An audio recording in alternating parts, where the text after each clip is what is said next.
While America was at war with Iran, Kim Jong-un just launched missiles from a warship nobody knew existed. Visual direction. Slow motion missile launch from destroyer. Dark ocean. Night sky lit by rocket fire. March 11th, 2026. The date the world should have been paying attention to, but wasn't. Every news channel, every intelligence analyst, every military command center was locked onto one thing: the war in Iran. America's missiles, Israel's strikes, Iran's retaliation.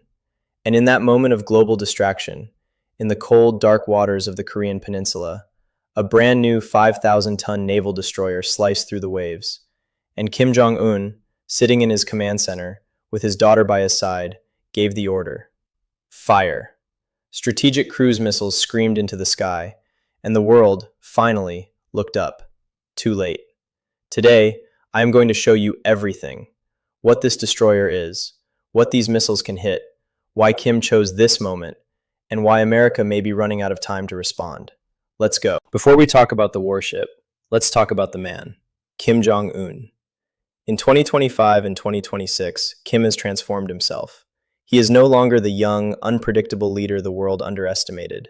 He is now a battle-hardened military strategist who sent 14,000 troops to fight alongside Russia in Ukraine, gaining real combat experience for his army, who tested more ballistic missiles than any North Korean leader in history, who watched America get bogged down in Iran and saw his opportunity. Kim Jong-un is 40 years old. He has been in power for 13 years. He has survived assassination attempts, sanctions, and diplomatic isolation. And he has never, not once, stopped building his military. The 5,000-ton destroyer is not a surprise. It is the result of years of planning, years of investment, years of watching, and today, he is ready to show it. Now, let's talk about something that almost nobody is discussing. Kim Jong-un's daughter was there. Kim Ju-ae, believed to be around 12 years old, has been appearing at major military events with increasing frequency. Missile tests, military parades, nuclear facility inspections, and now, a cruise missile launch from a brand new destroyer. Analysts believe Kim is deliberately grooming his daughter as his successor. He is showing her, and showing the world, that North Korea's military power is a dynasty, not dependent on one man, not vulnerable to regime change, a dynasty that will last. And by bringing her to this launch, Kim is sending a message to America. You can try to stop me, but this goes on after me, forever. Now let's talk about the warship itself. Because the 5,000-ton naval destroyer is a massive leap forward for North Korea. For context, North Korea's navy has historically been built around small, aging patrol boats and submarines. Fast, cheap, coastal defense. But a 5,000-ton destroyer is something completely different. This is a blue water warship. A ship designed not just to defend North Korea's coast, but to project power across the ocean. A 5,000-ton destroyer is roughly comparable to smaller versions of American Arleigh Burke-class destroyers, one of the most capable warships in the world. It can carry cruise missiles. It can carry anti-ship missiles. It can carry anti-aircraft systems. And the cruise missiles it just fired, strategic cruise missiles. These are not short-range weapons. These are missiles designed to fly low, evade radar, and strike targets hundreds, potentially thousands, of miles away. Japan, South Korea, US military bases in the Pacific, all now within reach of a North Korean warship that didn't exist yesterday. Now, here's the question every intelligence analyst is asking right now. Why did Kim choose March 11th, 2026? Was it random? Absolutely not. Kim Jong-un does nothing randomly. March 11th, 2026 is day 11 of the active US-Iran war. America's military resources are stretched across the Persian Gulf. America's missile stockpiles are being depleted defending Gulf bases. America's intelligence focus is locked on Tehran, not Pyongyang. America's diplomatic bandwidth is consumed by Iran, Russia, and China. And Trump is dealing with the most complex foreign policy crisis of his presidency. This is the moment Kim chose. Not because he wants war with America right now, but because he wants to test. Test America's response time. Test America's attention span. Test whether anyone is watching. And the answer Kim got today, the world barely noticed. That is the most dangerous answer Kim could have received. Let's talk about the missiles themselves. Because strategic cruise missiles are not just weapons. They are a statement. North Korea's strategic cruise missiles, based on what state media has shown, are designed for one specific purpose: to penetrate modern air defense systems and strike high-value targets. These missiles fly low, below radar coverage, hugging terrain and ocean surface. They are extremely difficult to detect, extremely difficult to intercept, and launched from a destroyer, far out at sea. The launch point itself becomes impossible to predict. Unlike a land-based missile silo, a destroyer can be anywhere: off the coast of Japan, in the Yellow Sea, in the Sea of Japan, positioning quietly, then firing, before anyone knows where it came from. This is the capability North Korea just demonstrated, and Japan, South Korea, and every American base in the Pacific just got a lot less safe. If you want to understand how serious this is, look at Japan. Japan is North Korea's closest major neighbor, and Japan has been living under the shadow of North Korean missiles for decades. Every North Korean test triggers emergency government meetings in Tokyo. Every launch sends J-alert emergency notifications to millions of Japanese phones. Every escalation raises the question that haunts Japanese security planners: are we next? But today's launch is different. Previous missile tests were from land-based launchers, fixed locations that Japan's military has mapped, tracked, and planned against. A 5,000-ton destroyer, launching cruise missiles from the ocean, changes every defensive calculation Japan has made, because now the threat can come from any direction, any bearing, any distance, any time.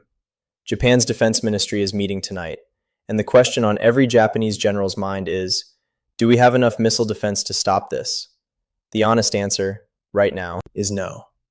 And then there is South Korea, 37,000 American troops, stationed right on the border with North Korea. Seoul, South Korea's capital, home to 10 million people, sits just 35 miles from the North Korean border. 35 miles. That is closer than Los Angeles to San Diego. A cruise missile from North Korea's new destroyer could reach Seoul in minutes. And here is what makes today's test so alarming for South Korea. The destroyer was launched. The missiles were fired. State media confirmed it.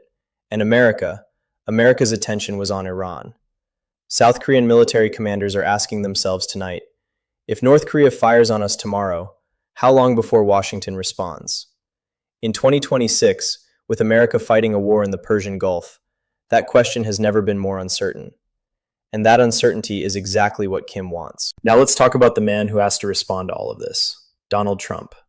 Right now, Trump is managing an active war with Iran, a proxy conflict with Russia, an increasingly aggressive China eyeing Taiwan, a North Korea that just launched missiles from a new destroyer. 4 simultaneous crises, in different corners of the world, all demanding American attention, all demanding American resources, all demanding American military power. And America, for all its strength, has limits. Missile stockpiles are finite, military personnel are finite, political attention is finite. This is the trap that America's adversaries have been setting for years. Exhaust America, stretch America, force America to choose which crisis to prioritize. And while America chooses, move. China watches Taiwan, Russia presses in Ukraine, North Korea builds destroyers, Iran launches missiles. Trump is playing 4-dimensional chess against 4 opponents simultaneously, and the clock is ticking. Now here's the revelation that ties everything together. North Korea and Iran are not just watching each other from a distance, they are connected. North Korea has been a key supplier of missile technology to Iran for decades. The same missile knowledge that Iran uses to fire at American bases has North Korean DNA in it. And now, as Iran fights America, North Korea is watching, learning, adapting. Every Iranian missile that evades American air defense teaches North Korea something. Every American countermeasure reveals American capabilities. Every war game being played in the Persian Gulf is being studied in Pyongyang. Kim Jong-un is not just an observer of the Iran war. He is a student, and the lessons he is learning will be built into the next generation of North Korean weapons, including the missiles he just fired from his new destroyer. Here's something nobody is talking about. North Korea is broke. Decades of American sanctions have crippled the North Korean economy. Fuel shortages, food shortages, power shortages. The North Korean people suffer enormously. But Kim Jong-un keeps building weapons. How? 3 ways. 1. Weapons sales to Russia. North Korean artillery and missiles are being fired in Ukraine right now. Kim is getting paid in oil, food, and technology. 2. Cyber theft. North Korean hackers steal billions of dollars from cryptocurrency exchanges and banks worldwide. 3. Arms deals with Iran. Technology flows both ways, and cash flows to Pyongyang. This is how a bankrupt dictatorship builds a 5,000-ton destroyer. This is how sanctions-strangled North Korea keeps advancing its military. And this is why Kim, despite everything, keeps winning. So what should America do? I'm going to give you a direct answer. First, reinforce Pacific Command immediately. Additional naval assets. Additional missile defense batteries in Japan and South Korea. Additional strategic bomber presence. Second, tighten sanctions enforcement. China is the key. China provides 90% of North Korea's trade. Without Chinese pressure, sanctions are theater. Third, reopen strategic dialogue with North Korea. Not appeasement, intelligence gathering, understanding Kim's current red lines. Fourth, accelerate missile defense technology.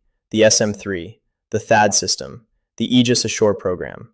These must be funded and deployed faster. Fifth, do not let the Iran war create a North Korea blind spot. Kim is counting on American distraction. America must prove him wrong. The destroyer is built. The missiles are tested. The capability is real. The only question is what America does about it, starting today. Before I close, I want to say something that often gets lost. North Korea is not just a military threat. It is a human tragedy. 25 million people, living in the most isolated, most controlled, most oppressed nation on earth. While Kim spends billions on destroyers and missiles, his people struggle for food, for medicine, for basic electricity. North Korean defectors describe a country where you can be sent to a labor camp for watching a foreign movie, where entire families are punished for one member's crime, where the state controls every thought, every word, every movement. The destroyer that Kim launched today was built on the suffering of 25 million people. And as the world focuses on the military threat, we must never forget the human beings trapped inside. Because ultimately, a free North Korea is a safer world for everyone. And here's the final fact that should shock you. This destroyer, the one Kim just tested, is not his last. North Korean state media has indicated this is part of a naval expansion program. More destroyers are being built. More cruise missile systems are being developed. More capabilities are being tested. The ship you saw today is just the beginning. Kim Jong-un is building a blue water navy, a navy capable of operating far beyond Korean waters, in the Pacific, in the Indian Ocean, and the world is not ready. March 11th, 2026, the day North Korea showed the world its new navy. A 5,000-ton destroyer, strategic cruise missiles, Kim Jong-un watching, his daughter by his side, while America fought Iran, while Russia shared intelligence, while China watched Taiwan. The world is not facing one crisis, it is facing four, simultaneously. And the question that every American should be asking their leaders right now is, are we ready for all of them? Tell me in the comments, is North Korea now America's biggest threat, or is Iran still the priority? Should Trump send a carrier to the Pacific right now? I want your take. Smash that like button, subscribe, because tomorrow there will be more. Share this with someone who needs to wake up.